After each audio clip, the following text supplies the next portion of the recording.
Good morning, world builder. We're back with another episode, and today we'll be talking about Africa Day. What is it? What's the history about it? And how is it relevant to us today? And we have a very special guest. First and foremost, thanks for having me on. Looking forward to the discussion, especially anytime I get an opportunity to discuss, African Liberation Day or anything pertaining to African liberation. Always elated to do so. Quick historical facts of what African Liberation Day is. Essentially celebrates like the unity, the struggles of African nations and people, and our fight against colonialism, imperialism, and like subjugation, right? And the borders that were imposed upon us, right? The illegitimate borders. The great Kwame Nkrumah in 1963 during the inaugural conference for the OAU, what is now known as like the AU, the African Union. That's where it kind of was established.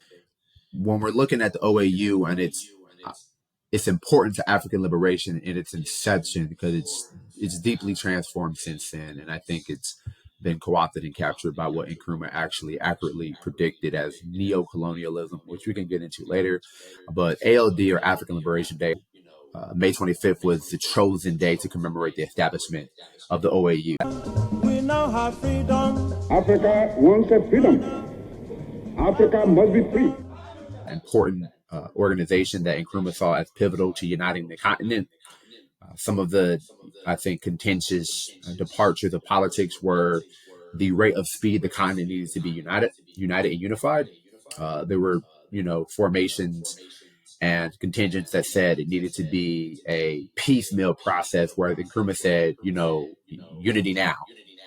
And as we saw what plays out with his overthrow, regardless of where you align in terms of the characteristic of the overthrow, someone like me seeing it as, Western backed, specifically the United States, regardless of where you stand on that, the fact that his political revolution kind of stalled, I think, shows how correct he was in unity now. Additionally, the fact of the inception of the OAU and what it is today and how it has transformed characteristically, I think shows how prescient he was in terms of predicting at least patterns, right? I don't think he told the future, but he saw patterns playing out based upon the material conditions and what was leading from the imperialist project expanding and this anti-colonial era in the 60s and 70s, where you saw a lot of independent struggles.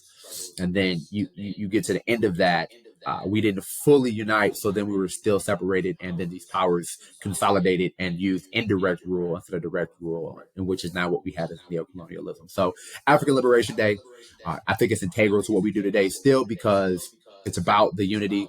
It's about the larger, broader Pan-African movement on the continent, in the diaspora, and against imperialism, colonialism, and subjugation. So just raising those issues, constantly reminding us of where we've been and where we need to go.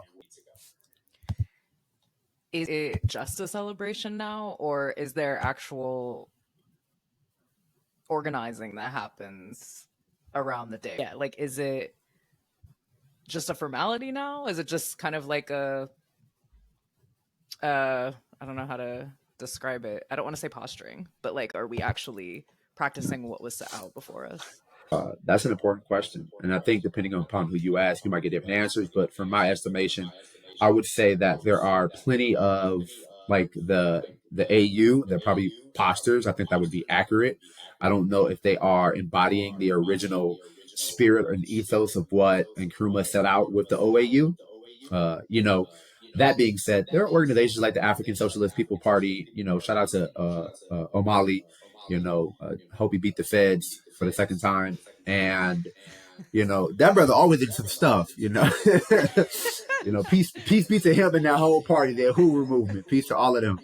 They be beating the cases though. They really be going through it. But as Kwame Ture tells us, if your enemy's not over your shoulder, you're not doing something right. So they're doing something right, I think. There are plenty of orgs that I think capture the spirit of African Liberation Day. Shout out to my homie and comrade, Erica Keynes with the Black Alliance for Peace and Hood Communists.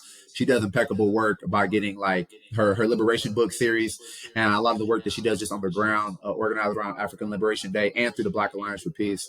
So I would even argue, I'm biased because I'm a BAP member, but that BAP upholds that, trying to build organization. For Nkrumah, organization consolidation was so important as we're building towards a federated state or a more independent, connected Africa, right?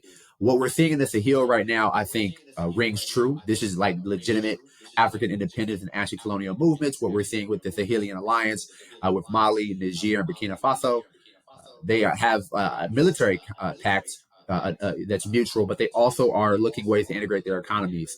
This is what Nkrumah saw, and I think the Sahel is leading that cause. And shout out to South Africa too, with the African freedom fighters, that party. I think that's important too. So there's a lot of organizations on the continent and off of it, the diaspora, that I think are working towards that spirit, recapturing it, redeveloping it for today's material conditions. But there are plenty of bad faith actors in the AU primarily, and ECOWAS as well, and all these other kind of like formations and economic and African institutions that are really, in my estimation, neo-colonial kind of formations that have been captured and generally are doing the bidding of outside forces, whether it's France, Canada, Germany, primarily the United States. But there are, I think, grassroots and even like top grassroots organizations that are doing important work in terms of organizing on African Liberation Day and not just making it a celebration and one of just reminiscing and nostalgia, because we get stuck in nostalgia too much. Even with the 60s, right? My uncle was a Panther, but like, it's not the 60s no more. So, if we get trapped in nostalgia and romanticization and not like legitimate conditions of what was going on and what we can take and what we need to leave behind in any movement, we're not really serious about getting free. So that would be my answer. I think there is definitely those who posture who aren't taking up the charge what Nkrumah called for and what those after him called for in the African Congress. But there are plenty of folks who I think are. So. Whether or not serious about getting free, I think is a journal prompt. Like, are you serious about getting free? Because I think like consciously, yeah, like anybody's gonna say yeah, but it reminds me of the opening line of Salt Eaters, Kid Bambara. She says, "Are you sure that you want to be well, sweetheart?" or something like that. And it's like actually to sit with that, because when you're obviously everyone's like striving and we're healing and we're doing all these things and we're trying to free ourselves. But when we look at our behavior and when we look at our choices, like day to day, they may be antithetical or counterproductive to what we're imagining, and what we're desiring for ourselves. Like, how serious are you about getting free? I think is something we all should sit with. No, I would 100% agree. I'll just say this on that, to be brief, to get to your next questions, is that I've been sitting with like sacrifice a lot and like in the work that I do. And there's a self-care culture that I think is hyper individualistic, that's removed from the reality of what we face.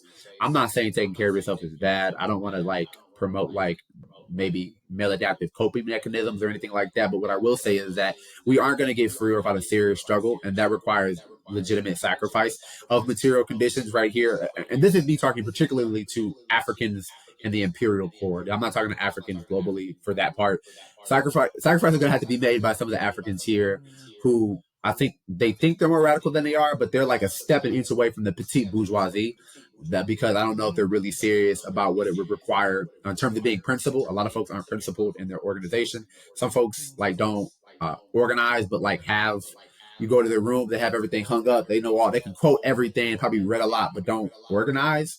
So there's just things that I think if you're serious about organizing, you'd be in an org, you would be principled, you would be self-critiquing constantly, you would be making sacrifices of what is required to like revolution is not a tea party, right? Revolution is not happen overnight. It's a process. So I think we like the idea and the aesthetic of it, but when we start talking about like like what Ajambo Baraka always says, the unglamorous work, the day-to-day organizing, returning to the source, the door knocking, that stuff's not sexy, but that's what it is.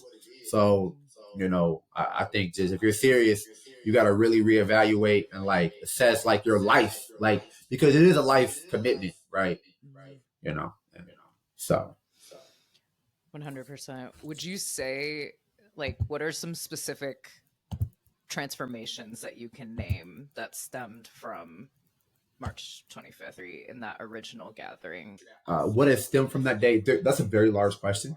But what has spun and is continuing to concoct the web is it is a point for Africans to kind of understand that liberation is possible. I think the struggle of Ghana did so much because not only did it like on the ground, there were people who went to Nkrumah's house regularly to like seek guidance on marital disputes, like financial issues, sickness, right? Like, and he did this his entire life, committed to like really, really building bonds and relationships. Could you imagine Joe Biden had to go to his door and being like, "I can't make rent"? No, you can't get near that. I'm not gonna. I'm not gonna curse, but you can. But like, there's just a legitimately different relationship that Nkrumah had with his movement, regardless of what a lot of people I think critique about his movement. And there's things certainly to critique. I'm not one that just holds people up beyond that because I want to win. So we have to be honest about what works and what doesn't. But like, he had a great relationship with a lot of the people. That being said, to answer the question more fully, I believe, for example, in the Black Alliance for Peace, I think we are definitely in the spirit of that original day of like, we need to build organization. We need structures that can lead to our self-determination, right? Baptist and Alliance. So we have organizations that focus on self-determination and we have organizations that focus on self-defense because you can't have the other without this latter. We have organizations within our alliance that are primarily focused on street medic work, growing food, organizations that do mass mobilization, organizations that do political education, because we're trying to build out structures in which are addressing the needs of our people of today. And without proper coordination, we're just in silos. This is this organization, right? So within organizations, we need larger coordination, consolidation, and communication because our enemy is deeply organized. The state is organized, right? And we need to have a contending structure that can compete with that. So I would say orgs like BAP and the All African Revolutionary People's Party, African Social People's Party, what you're doing, I think there's a lot of Africans that are doing work across the diaspora and on the continent that are embodying that spirit because you can tell the work that they do. When I'm thinking about Haiti, perhaps today, and the situation that it's going through, and the civil organizations on the ground, and the organizations that are within the so-called United States, I see so much of what Nkrumah was calling for in that work. And so I think it's definitely stalled for a variety of reasons. We can blame the 60s and 70s and what took place in terms of surveillance and counterinsurgency. And we're still dealing with counterinsurgency, trust me. But despite that, there are legitimate movements that are making, I think, large leaps to build structures that address food, housing. And maybe it's not as large as we would want it to be. But I think we have to start somewhere and be prepared. Again, sacrifice, right? Like, I believe in sacrificing individual will for the collective good. So I have to be prepared to not see the fruits of my labor, so to speak, almost, right? I might not see the world that I envision tomorrow, but I have to be willing to build it today because we have ancestors and elders that were committed to this struggle. And without them, we wouldn't be where we are. So when people say we've gotten nowhere, that's not true. We've taken a lot of stalls, and there's been a great deal of, I think, our movement being sold out, co-opted, sanitized, but like we still got some revolutionary Africans all over the globe still fighting. And anytime I see my ancestors, like when they grab the mic at a function or we on a webinar, or we in a private meeting, and I see the fire in them, I cannot but be hopeful. You know what I mean? Because that takes it's a lifetime commitment. And like, I'm trying to practice every day to be just ready to give my life to my people, for my people. So yeah, I think to reiterate, just there are organizations in place today that are moving. There are like still like when I think about the work Burkina Faso is doing with some of their centers and like trying to get people educated and still carrying the legacy of Sankara, who was deeply influenced by Nkrumah and the OAU and the speeches he gave. That's inspiring, right? So, yeah. Yeah, there's definitely a lot there to unpack. I'm thinking about sacrifice spiritually and how we have to make offerings at our altar. We have to make offerings to our ancestors. We have to make alterings to, if you subscribe to planetary remediation within astrology, you're making offerings to the planets. There's so many schools of thought, spiritual traditions, religions, and cultures that teach us that sacrifice is a part of life. And even on just like an existential level, like we sacrifice our bodies at the end of life. And so, yeah, like I just want to point at sometimes we go too far and like make it serve individual will, which is like what you were just naming. Like we warp things to like serve our needs and our mission. I've had conversations with Antone as I've been trying to like piece together my grandmother's legacy. And he's told me multiple times how in the 60s in West Africa, people moved around. Like you lived in Lagos, you lived in Accra, you lived in Freetown. It was relational. Like you were naming about Kwame and Nkrumah and how he related to the people and supported them holistically. And yeah, I think there's something to be said. I see a lot, obviously, with climate change, like flying and travel is damaging to the planet. But all of these like white philosophers and like white people calling for no more air travel, I'm like, you are not part of a diaspora. Like you don't understand what it means to be separated from lands that your people come from. And so travel for me is this really interesting opportunity to practice Pan-Africanism and actually have real relationships with Africans on the continent and Africans in the diaspora. So yeah, maybe you can speak a bit to how we can practice Pan-Africanism today and bring these values in a really practical sense. So there's the high level, there's the big mission of African unity, but what on a granular day-to-day, moment by moment, how can we be in our Pan-Africanism? I love that question. And I'm going to take it to a place where I thoroughly believe where a lot of revolution needs to happen is the local level. So, and that is counterintuitive to some people because like, well, aren't we internationalists? Of course we are. But let me like really speak to the imperial core right now, because I think Africans on our continent get it. And I think they're building it. I think like, again, I'll bring up like what Ibrahim Traore is doing in Burkina Faso, what Goita is doing in Mali is so galvanizing and inspiring. So for me, I'll say this. We need to build a culture of values again. And we're also fighting against the foundational blacks. We're also fighting against the descendants of ADOS. There's a lot of misinformation out there. And I love my Africans, but some of these Negroes are misguided. So the culture that we need to develop is one where we they are. We got a lot of propaganda to fight towards, so we have to build a value system that is in alignment with Pan-Africanism. Additionally, we have to build legitimate relationships with folks on the continent. Throw a dart, and find out where maybe some people say I want to go where my ancestors were. I think that's fine. I was fortunate enough to go to start doing work in Liberia because I had a friend from there in my master's program, and that's why I wanted to start building organizations. So I meet with them cats probably monthly.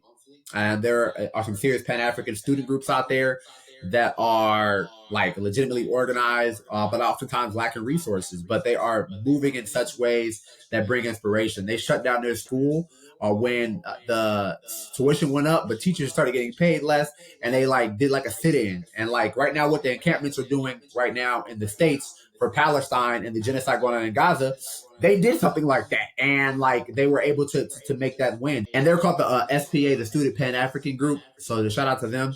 But what I would say is trying to develop legitimate relationships with continental Africans doing work. So there's communication.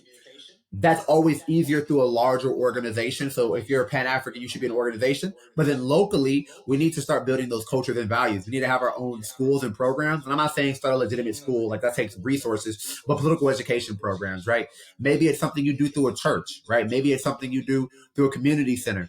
Find a way, find a space, and have a legitimate convening once a week. Maybe start out monthly, start out bi-weekly, that preaches and preserves and builds political education on what Pan-Africanism is, why we're organizing. And then once you're building the value system, we can start moving on local levels to seize power and develop structures that can address our needs as we build out with the continental. So when we need to mobilize and talk about Haiti, when we need to mobilize and talk about whether it is Burkina Faso or Niger or the Horn when something is going on, or just shutting down AFRICOM, right? This whole time I haven't mentioned AFRICOM once, because I don't know how. I think it's important to probably mention AFRICOM, which is military bases throughout the continent and military operations between the United States and African countries sold out by neocolonial puppets. We need to be fighting and combating that. So part of Pan-Africanism here for the imperial core is fighting against AFRICOM, fighting against Western and U.S. imperialism in general. So we need to be having movements, right? So I think you could do that threefold. You're building a value system that just isn't here in a lot of places. And, shout out to my Africans that live in a place like, I don't know, Idaho, where there's no black people. For y'all, what I would say, still build, or if it's only 5 Africans, organize those 5 Africans. It matters. So, because a lot of people tell me, well, Nick, I live somewhere where there's no black people. That's super fair. Even easier now. If only 10 Africans, you get all 10 of them, right? That's power still. So find out what Africans that organize with them. We need to go where the Africans are at. And on a hyper-local level, starting to address the needs through mutual aid and legitimate survival programs is very much possible. So organizing around the day-to-day needs, and mind you, we're not doing charity. We're not interested in doing charity. We're interested in building power and organizing around particular issues that impact our people and raising consciousness through that organizing while we're building different pockets of power that we can seize other things. And then we can start talking about, Nick, I want to run for city council. People are always talking about running for elections. Don't worry about the government and the national government. Don't worry about your state. National government is sold out. It's not happening. But if you win, look, you see what they doing up here? They finna sell out the whole globe to protect Israel. The United States is about to go to war with Hezbollah, Yemen, Iran, Russia, China, so Israel can continue. Like, these people are white supremacy is the psychopathy is ridiculous at this point. I won't go there anymore. But I'll say Africans, though, at a local level, there's legitimate opportunities to build. And you're a master of this, the power of cooperatives, and I'm a proponent of cooperative economics. Build different ways to do that, right? These are things that I think models we need to start adopting. Community control, cooperative economics, and self-defense for our communities, and starting addressing the needs, right? You have to know what's going on in your community first to do some of this. So just going out there handing out flyers doesn't help, but going to some of the events. Go to your Juneteenth event. I know they probably got cops there dancing and shit, but go learn what the conditions are in your community. You'll learn a lot. Take notes and talk to people, see where their consciousness is at, and see what you need to be doing to raise consciousness. If you find yourself to be a revolutionary African, you feel isolated because you're not other revolutionary Africans, you need to go build the org or go radicalize the folks around you. So I would say it starts at the local level, being a part of larger orgs that are tied to the continent, and we need to constantly building those relationships, right? I feel so fortunate to have connections in Ghana and Liberia now because of my trip to the West Africa, and I spent there a month, and I'm planning on going back hopefully in 6 months because after being here in the United States too long, bad for my health, bad for my sinuses, my melanin, all that. So I gotta get back to the continent. Even your siblings, that's something. I'm the oldest of 5, and see the way I influence my 14-year-old sister and the things that she'll say in response. Or she even texted me the other day. My mom was playing the podcast out loud, and Nadia goes, "Mom's blasting the podcast." So I wrote a poem and then sent me the poem that she wrote, inspired by. This is the only reason why I'm doing this. That suffices. Just hang in your sphere of influence. Talk to your family, talk to your siblings. How can you relate to them and educate them? Because if they're younger, they're going to go talk to their friends, and there's a ripple effect. You're naming, organize the 5 around you, because if each of those people organizes one more person, you've now become 10. So it's easy to fractal out when we're invested in what's right in front of us. So I think that's really poignant and really, really important to note. Definitely. I love that your sister wrote the poem. I love when folks read me poems telling me they were inspired by something I said or did. That's the highest compliment. Mm-hmm. Yeah, 100%.